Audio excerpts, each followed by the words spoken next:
Hello, Duncan here, executive coach and educator. This week I've got a tip for you called the first 5 minutes. Think about this. A lot of people are kind of a little bit confused about what to say when they first meet someone, particularly if it's outside of a business meeting. But it's actually really, really easy. Why? I'm going to talk to you about something that's going to almost show you how to predict the future. And the thing is, it's not rocket science. The thing is, you've been doing this virtually every single time you've ever met anybody for the whole of your life. You just haven't realized it. So let's think about this for a second.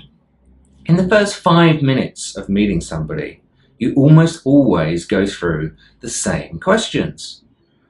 What do you think they are? Well, you've probably got a few going around in your head right now, but they're very simple.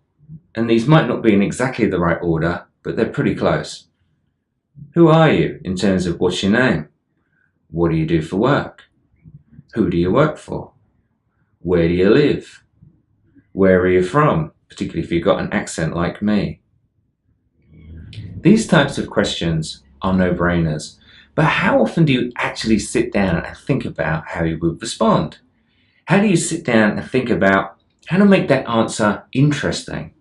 Because you can almost predict the first 5 minutes of any conversation. So really, it's up to you to make sure that that first 5 minutes of content that you give somebody is useful, interesting, and keeps them engaged. Remember, the art to small talk is to make it easier for the person to ask you follow-up questions to keep that conversation going. Well, I hope you found this tool and technique useful.